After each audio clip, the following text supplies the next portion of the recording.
விடுதலை சிறுத்தை கட்சி, எழுச்சி தமிழர், பாசத்திற்குரிய அண்ணன் தொல் திருமாவளவன் அவர்களுக்கு இந்த பதிவு. ஒடுக்கப்பட்ட மக்களின் குரலாகவும், அநீதிக்கு எதிரானவர்களின் குரலாகவும், சாதிய வன்கொடுமைகளுக்கு எதிரான குரலாகவும் ஒலித்து மக்களுக்கு தேவையான போராட்டங்களில் ஈடுபட்டு சமூக நீதியை வளர்க்க வேண்டும் என்று அந்த ஒரு கட்டமைப்பில் உருவாக்கிய கட்சி தான் விடுதலை சிறுத்தை கட்சி. அந்த கட்சி ஆரம்ப காலத்திலிருந்து சிறிது சிறிதாக பார்த்து வளர்த்த கட்சி இன்று தமிழ்நாட்டில் எந்த கூட்டணியில் விடுதலை சிறுத்தை கட்சி இடம்பெறுகிறதோ அந்த கூட்டணி தான் வெற்றி கூட்டணி என்று சொல்கின்ற அளவுக்கு இன்று வளர்ந்து நிற்கிறது. அப்படிப்பட்ட அசூர வளர்ச்சியை பெற்றிருக்கக்கூடிய அந்த கட்சி இன்னும் வரக்கூடிய காலத்தில் மென்மேலும் வளர்ச்சி பெறுவதற்கும் அதை வழிநடத்தக்கூடியவராக அண்ணன் தொல் திருமாவளவன் அவர்களும் இருக்க வேண்டும் என்பதே எல்லோருடைய கருத்தாகவும் நம்முடைய கருத்தாகவும் எண்ணமாகவும் இருக்கிறது. இந்த பதிவு எதற்குண்டாக்கா, ஒரு கட்சி சாதாரணமாக ஆரம்பிக்கும் போது, தொண்டர்கள் குறைவாக இருக்கும்போது, கூட்டம் குறைவாக இருக்கும்போது, அந்த நேரத்தில் ஒரு சலசலப்பு ஏற்பட்டால் அது உடனே சரி காண முடியும். ஏண்டாக்கா அதிகமான தொண்டர்கள் இருக்க மாட்டாருங்க.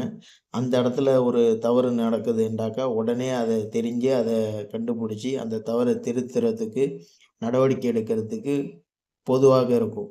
ஆனால் ஒரு கட்சி அசுர வளர்ச்சி அடைஞ்சி தொண்டர்கள் அதிகமாக எண்ணிக்கையை கொண்ட ஒரு கட்சியாக மாறும்போது அந்த கட்சியில் சலசலப்பு ஏற்படுறதும், அந்த கட்சியில் தேவையில்லாத விவாதங்களும் வேண்டாவாதங்களும் காழ்ப்புணர்ச்சிகளும் ஏற்படும் போது அதை கண்டறிஞ்சு அந்த யாரு அந்த பொறுப்பில் இருக்கிறாங்களோ, யார் மீது தவறு இருக்குதோ அதை உடனடியாக நடவடிக்கை எடுக்கிறது கொஞ்சம் சிரமமான விஷயம். இது எதுக்கு இந்த பதிவு சொல்கிறோம்டாக்கா, சமீப காலமாக வலைத்தளங்களை தொடர்ந்தா ஒரே பிரச்சனையாகவே இருக்குது.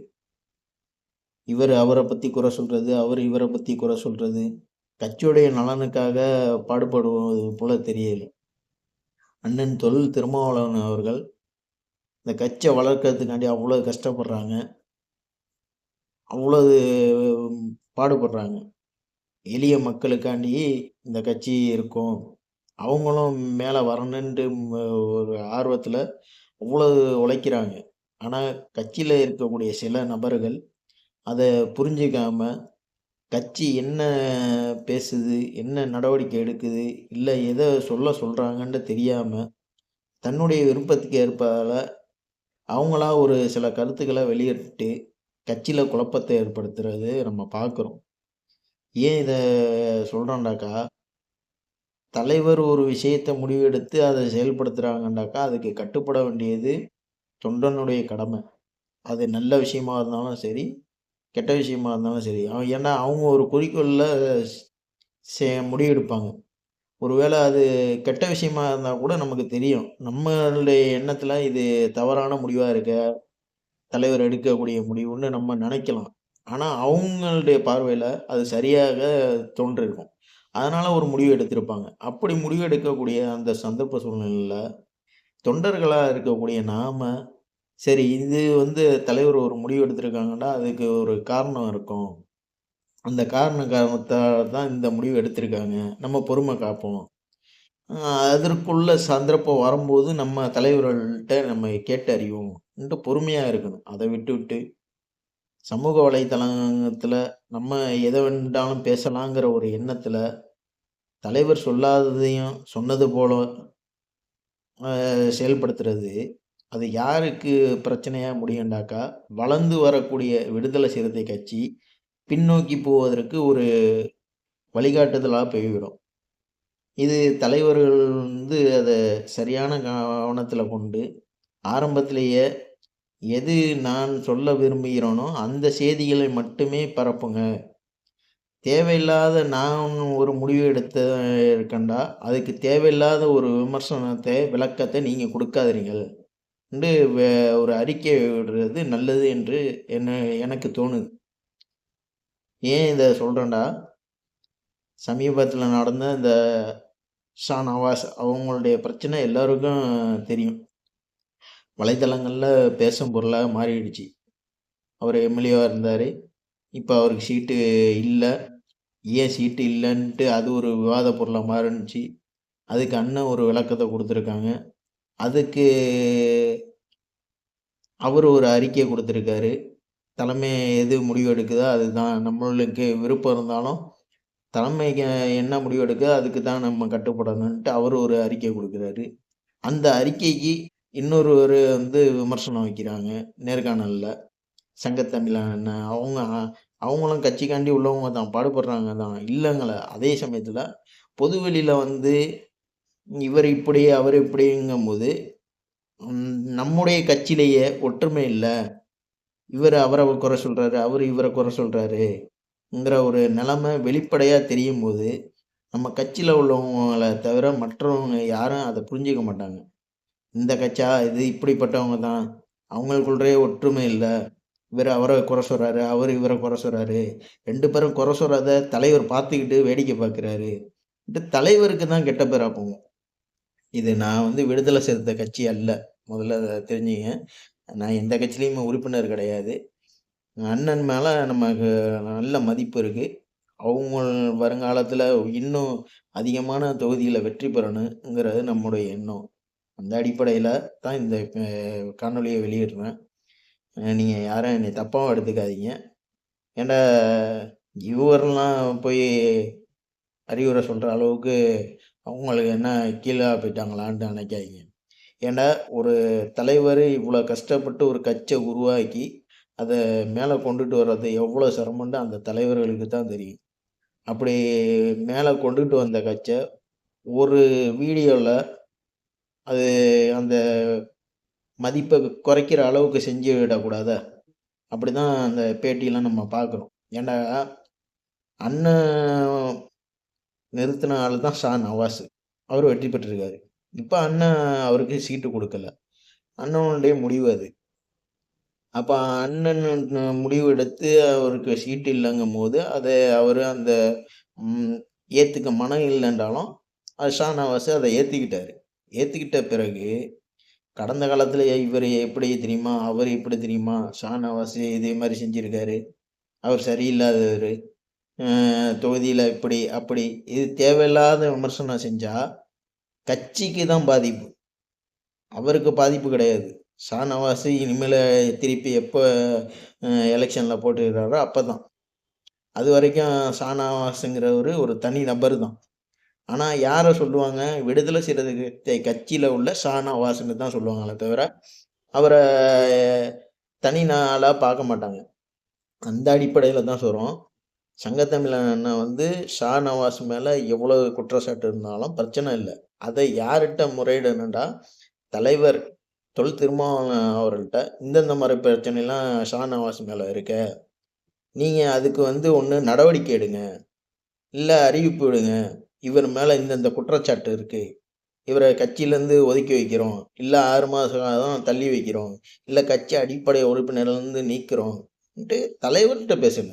தலைவர் அதுக்கு முடிவு சொல்லணும். தலைவர் எதுவுமே சொல்லாத போது, ஒரு கட்சியில உள்ள அதுவும் சிட்டிங் எம்எல்ஏவா தேர்வு செய்யப்பட்ட ஒருவர நீங்க இந்த பொதுவெளியில இந்த மாரி பேசும்போது, அவருக்கு பிரச்சனை இல்ல. மீண்டும் சொல்றேன், அவருக்கு பிரச்சனை இல்ல. கட்சிக்கு தான் கெட்ட பேரு ஏற்படும். இத கருத்துல கொண்டு, எந்த ஒரு முடிவாக இருந்தாலும், அத கட்சி தலைமையிட்ட கொண்டுட்டு போங்க. தலைவர்ட்ட பேசி, இது சரின்னா சரின்ட்டு விட்டுருங்க. தவறா, அவருக்கு என்ன பனிஷ்மெண்ட்டோ அத செய்யுங்க. அத பேசுங்க. தலைவர் முடிவெடுத்து, தலைவர் அறிவிக்க வைங்க.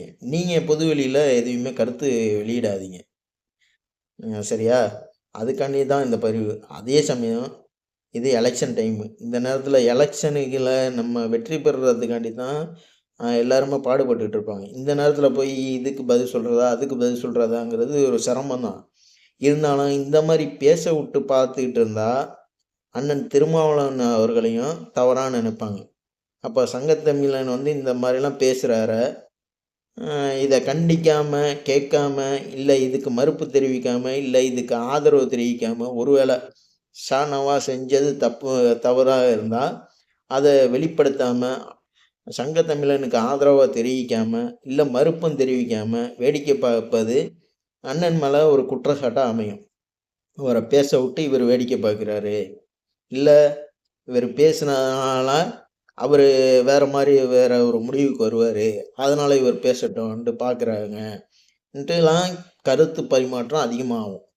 ஆகையால ஒரு முடிவு திருமாவளவன் அண்ணன் அவர்களுக்கு ஒரு பணிவான வேண்டுகோள். இந்த பிரச்சனைய இதோட முடிக்கிறதுக்கு ஏதாவது ஒரு விளக்க வீடியோ போட்டு விட்டுருங்க. கட்சி சார்பா நான் ஒரு முடிவு எடுத்த பிறகு அது சம்பந்தமாக யாரும் பொதுவெளியில் பேசாதீர்கள். அதை பற்றி யாரும் வீடியோக்களோ நிருபர்களோ யூடியூப் சேனல்லையோ உங்களிடம் பேட்டி கேட்டால் அது தலைமை எடுத்த முடிவு, அதற்கு நாங்கள் கட்டுப்படுகிறோம், அதற்கு உள்ள விளக்கத்தை தலைவர் தான் சொல்லுவாங்க, எங்களுக்கு தெரியாது ஒரே வார்த்தையில் முடிச்சிடுங்கன்ட்டு ஒரு விளக்க வீடியோ போட்டுருங்க. அப்படி போட்டிங்கன்னா யாருமே இதே மாதிரி தொலைக்காட்சிகள்லையோ செய்தியாளர் சந்திப்புலையோ இந்த மாதிரி பேசுறதுக்கு வேலையே இல்லாமல் போயிடும். நம்ம அதை கொஞ்சம் கவனக்குறைவாக இருந்ததுனால இன்னைக்கு ஷானவாஸ் ஒரு சைடு பேட்டி கொடுக்குறாரு, அறிக்கை கொடுக்குறாரு. அதுக்கு பதிலாக சங்க தமிழ் சேனல் அவர் ஒரு பேட்டி கொடுக்குறாரு. அதில் பேட்டியில் சொல்கிறாரு, இத்தனை நாள் நாங்கள் பொறுமையாக தானே இருந்தோம், இவர் வாய் திறந்து சொன்னதுனால தான் நான் இப்போ பேட்டி கொடுக்குறேங்கிறாரு. அது பேட்டி கொடுக்குறது எதுக்கு சொன்னார் அவர்? இது மாதிரி கட்சி எடுத்த முடிவுக்கு நான் கட்டுப்படுறேன். ஏன்னா அவர் மேலே விமர்சனம் வந்துக்கிட்டே இருக்குது வலைதளங்களில். நீங்கள் எதனால் அவங்களுக்கு சீட்டு இல்லை, சீட்டு இருக்குங்கிறாங்க, இல்லைங்கிறாங்க, அவர் வந்து திமுகட்ட போய் பேசுனாங்கங்கிறாங்க.